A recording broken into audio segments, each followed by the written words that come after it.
तो आज हम पढ़ेंगे हेमेटोलॉजी का 2023 में जो हमारा 15 मार्क्स में क्वेश्चन आया था उसको पढ़ेंगे हम। Define detail estimation and detail by Wintrobe and Westergren method. तो हम सबसे पहले हम इसमें ESR यानी कि जो हमारा एस्टिमेशन है यानी वेस्टर्न एंड विंट्रोप ये मेथड ESR में होते हैं यानी कि इरिथ्रोसाइट सेडिमेंटेशन रेट। यह एक दर होती है यानी कि एक रेट होता है जिस पर RBC से एक एंटीकोगुलेंट मिले ब्लड में एक निश्चित टाइम के दौरान बैठ जाती है यानी कि नीचे बैठ जाती है। यानी कि हम जब सेंट्रीफ्यूज करते हैं तो हमारा जैसे हमारा प्लाज्मा ऊपर रहता है एंड ब्लड नीचे बैठ जाता है, वही बात हो रही है इसमें। एक निश्चित टाइम के दौरान नीचे बैठती है। यह एक नॉन स्पेसिफिक टेस्ट होता है जिसका उपयोग इन्फ्लामेशन, संक्रमण, ऑटो इम्यून डिसीज और अन्य बीमारियों का पता लगाने के लिए किया जाता है। विंट्रोप मेथड, इस विधि में हम इसके प्रिंसिपल देखते हैं। विंट्रोप मेथड यानी कि ये जो ESR है 2 टाइप से होते हैं, विंट्रोप एंड वेस्टर्जन। तो हम सबसे पहले विंट्रोप देखेंगे। विंट्रोप एक प्रोसेस होती है यानी एक विधि होती है जिसमें हम स्मॉल एंड नैरो ट्यूब का उपयोग करते हैं जिससे रक्त को यानी ब्लड को भरकर 1 आवर के लिए खड़ा कर देंगे। खड़ा किया जाता है। RBCS में बैठने की दर को मापा जाता है यानी कि इसमें हम ब्लड को फिल करेंगे एंड उसे हम उसके स्टेन में खड़ा कर देंगे और फिर देखा जाएगा यानी फिर वो RBC के बैठने की दर को देखेंगे। रिक्वायरमेंट होती है इसमें Wintrobe tube 100 mm long, 3 mm internal diameter और एंटीकोगुलेंट ब्लड होता है EDTA और ऑक्सालेट। पास्चर पिपेट की ज़रूरत पड़ती है। टाइमर एंड स्टॉपवॉच की ज़रूरत पड़ती है। Stand for keeping for tube vertical यानी कि उसको खड़ा करने के लिए वर्टिकल यानी ट्यूब की ज़रूरत पड़ती है जो वर्टिकल रहते हैं। फिर प्रोसीजर देखेंगे हम इसे फिलिंग दी ट्यूब यानी कि विंट्रोप ट्यूब में 0 mm मार्क तक हमें ब्लड फिल करना पड़ेगा। हमें ध्यान रखना है कि इसमें हमारे एयर बबल्स फॉर्म ना हो। पोजिशनिंग देखेंगे, इसमें ट्यूब को सीधा वर्टिकल स्टैंड में रखें यानी कि हम इसकी जो पोजिशनिंग है वो वर्टिकल स्टैंड में रखेंगे सीधा एकदम। वेटिंग पीरियड होता है इसका 1 आवर के लिए। इसमें हम 80 to 25 डिग्री सेल्सियस टेम्परेचर में इसे 1 आवर के लिए छोड़ देते हैं। फिर हम इसमें रीडिंग करते हैं ESR की गणना करते हैं यानी कि 1 आवर के बाद हम देखेंगे कि ऊपरी प्लाज्मा यानी कि ऊपर में हमें प्लाज्मा दिखता है एंड नीचे RBC बैठ जाता है और इसकी हम दूरी को, इन दोनों के बीच में जो दूरी रहती है उसे हम यानी माप लेते हैं mm में। फिर ESR की normal range value Wintrobe method में हम देखते हैं कि मेल में होती है 0.9 mm पर हार एंड फीमेल में होती है 0.20 mm पर हार। ऐसे ही हम इसमें वेस्टर्जन में देखते हैं तो इन मेल में होती है 0.15 mm पर हार एंड फीमेल में होती है 0.20 mm पर हार। मेल एंड यानी फीमेल में विंट्रोप एंड वेस्टर्जन दोनों मेथड में सेम होती है। इसका एडवांटेज देखते हैं हम, तो इसमें रिक्वायर होती है 1 mm ऑफ ब्लड की, जबकि हमारे वेस्टर्जन में हमें 2 ml ब्लड की ज़रूरत पड़ती है। इसमें पैक्ड सेल वॉल्यूम PCV भी मापा जा सकता है जैसे कि आप इस डायग्राम में देख रहे हैं कि हम ऊपर से यानी 0 से 10 तक हम अगर जा रहे हैं तो हमें उसमें ESR मिलेगा एंड हम जब नीचे से ऊपर जा रहे हैं यानी कि 10 से लेके 100 तक जा रहे हैं तो हमें वहाँ पे मिलेगा हमारा PCV पैक्ड सेल वॉल्यूम यानी कि 0 से 90 तक हमें मिलेगा ESR एंड 10 से लेके 100 तक हमें मिलेगा PCV पैक्ड सेल वॉल्यूम। और हम इसमें देखते हैं कि ESR और हेमेटोक्रिट दोनों की गणना संभव है। इसमें हम दोनों की देख सकते हैं। डिसएडवांटेज है लेस सेंसिटिव यानी कि ये लेस सेंसिटिव होता है जबकि वेस्टर्जन मेथड ज़्यादा मोर सेंसिटिव होता है। इसकी ट्यूब नैरो होने के कारण RBC का क्लॉट के परिणाम प्रभावित हो सकते हैं।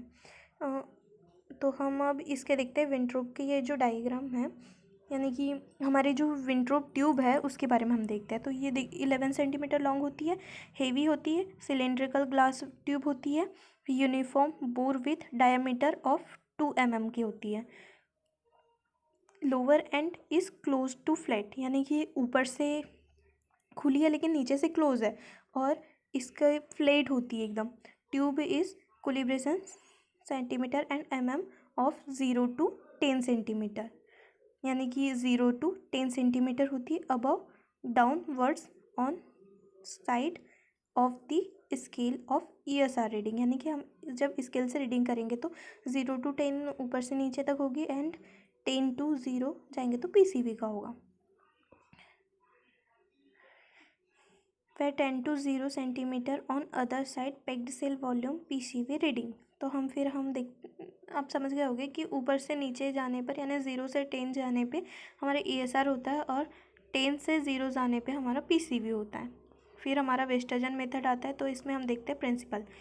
इन this method one long and larger bore tube यानी कि लंबी चौड़ी ट्यूब का उपयोग किया जाता है, जिसमें ईएसआर की अधिक सटीकता से मापा जाता है। इसमें रिक्वायरमेंट होता है हमारा 200 mm लॉन्ग, जो ट्यूब हमें चाहिए रहती है उसका रहता है 200 mm लॉन्ग होती है, 2.5 mm इंटरनल डायमीटर। जबकि हमने देखा था विंट्रोब में 100 mm लॉन्ग ट्यूब थी और उसका डायमीटर था 3 mm इंटरनल डायमीटर था। वेस्टर्जन स्टेंड, फिर एंटीकोएगुलेंट ब्लड सोडियम सिट्रेट 3.5%, जबकि हमारा उसमें एंटीकोएगुलेंट था हमारा ऑक्सालेट और ऑक्सालेट था। तो अब हम देखते हैं इसमें हमारा पास्चर पीपेट एंड टाइमर। फिर इसकी प्रोसेस देखते हैं ब्लड मिक्सिंग। इसमें हम सबसे पहले ब्लड मिक्स करते हैं। हमारे ब्लड को 4.1 अनुपात यानी 4.1 अनुपात में सोडियम सिट्रेट के साथ मिलाएंगे यानी उसे मिक्स करेंगे। फिर फिलिंग दी ट्यूब, तो हम वेस्टर्जन ट्यूब को 0 mm मार्क तक फिल करेंगे, ब्लड को फिल अप करेंगे।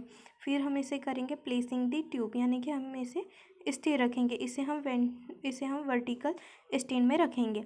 फिर हम वेटिंग पीरियड करेंगे दोनों में हमें 1 आवर का ये सर 1 आवर का ही होता है, तो हमें 1 आवर में इसे वेटिंग पीरियड रहता है। इसे हम 18 to 25 डिग्री सेल्सियस टेम्परेचर पर 1 आवर के लिए छोड़ देंगे। फिर हम रीडिंग ईएसआर करेंगे। इसकी गणना 1 आवर के बाद प्लाज्मा के ऊपरी सतह पर आरबीसी यानी प्लाज्मा ऊपर आ जाएगा एंड आरबीसी फिर से नीचे बैठ जाएगा और इसके बीच की दूरी हमें मापना है।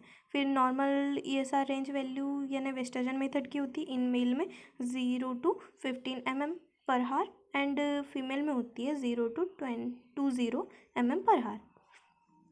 एडवांटेज होता है विंट्रोप मेथड की तुलना में अधिक सेंसिटिव होता है। मैंने आपको पहले बताया था इन्फ्लामेशन का जल्दी पता लगता है, यानी इसमें इन्फ्लामेशन जो है वो जल्दी पता लग जाता है। ये इसे अंतर्राष्ट्रीय मानक या फिर international council of standardisation in haematology यानी कि ICSH द्वारा रिकमेंडेड है। ये डिसएडवांटेज अधिक रक्त यानी अधिक ब्लड 2 ml की आवश्यकता होती है, यानी कि इसका डिसएडवांटेज ये है कि हमें इसमें ज़्यादा ब्लड लगता है। जबकि हमारे वेंट्रो में हमें 1 ml लग रहा था, इसमें हमें 2 ml लग रहा है। इसमें सोडियम सिट्रेट के साथ अगर सही मिश्रण नहीं हुआ तो परिणाम गलत भी हो सकते हैं। फिर हम देखते हैं इरेथ्रोसाइट सेडिमेंटेशन रेट। तो हम इसका डायग्राम देखते हैं। आप ये वाला डायग्राम बना सकते हैं एग्ज़ाम में। ये हमारा वेस्टर्जन ट्यूब है एंड ये हमारा वेंट्रोप ट्यूब है। तो आप देख सकते हैं कि ऊपर से 0 to 9 या फिर 10 आने पर हमारा ईएसआर हो रहा है एंड 1 to 10 जाने पर हमारा पीसीवी हो रहा है। वेस्टर्जन यानी 0 to 180 होता है। तो हम वेस्टर्जन ट्यूब के बारे में हम बात कर लेते हैं कि 300 mm लॉन्ग ग्लास पिपेट होती है, calibrated in centimetre and gram 0 to 200 from about two downwards in its lower two third. Bore diameter होता है 2.5 mm, लोअर मार्क होता है 180 mm, known as pipette because ये ऊपर और नीचे दोनों से ओपन रहता है। इसके लिए हमें इसे जो फिलअप करते हैं हम इसमें ब्लड, तो हमें नीचे इसके लिए रबर वाला कुछ उसका यानी स्टैंड होता है जिसमें हम उसे रखते हैं। इसकी जो डिफ्रेंसिएशन है विंट्रोप एंड वेस्टर्जन में, तो हम देखते हैं कि ट्यूब लेंथ होती है 100 mm और जबकि वेस्टर्जन की होती है 200 mm। ट्यूब बोर साइज़ होता है 3 mm जबकि 2 mm उसका वेस्टर्जन का होता है। ब्लड वॉल्यूम होता है 1 ml जबकि वेस्टर्जन में 2 ml होता है। एंटीकोएगुलेंट होता है EDTA और ऑक्सालेट जबकि वेस्टर्जन में होता है सोडियम सिट्रेट। टाइम दोनों में ही 1 आवर होता है। नॉर्मल ईएसआर रेंज होती है मेल में 0.9 mm यानी कि विंट्रोप की एंड वेस्टर्जन की होती है 0.15 mm, जबकि हमारे वुमेन में दोनों में ही सेम होता है, वेस्टर्जन एंड विंट्रोप दोनों में 0.20 mm। फिर सेंसिटिविटी होता है ये विंट्रोप लेस सेंसिटिव होता है एंड वेस्टर्जन मोर सेंसिटिव होता है। एप्लीकेशन होता है लिमिटेड यूज़, और जबकि हमारा Westergren standard method for clinical use होता है। In clinical significance of ESR बढ़ने और घटने से हमारे क्या क्या कारण होते हैं। तो ESR बढ़ने से होता है इन्फेक्शन, TB हो सकता है, न्यूमोनिया हो सकता है, इन्फ्लामेटरी डिसीज़ तो इसमें हो सकता है rheumatoid, arthritis, SLE, auto immune disorder, cancer, lymphoma, multiple myeloma, फिर क्रोनिक डिसीज़ हो सकती है, किडनी एंड लिवर डिसीज़ हो सकती है। ESR घटने के कारण होता है पॉलीसाइथेमिया, शरीर में RBC की अधिकता, sickle cell anaemia, congestive heart failure. और आपको और वीडियो चाहिए तो मुझे प्लीज़ कमेंट में बताइए।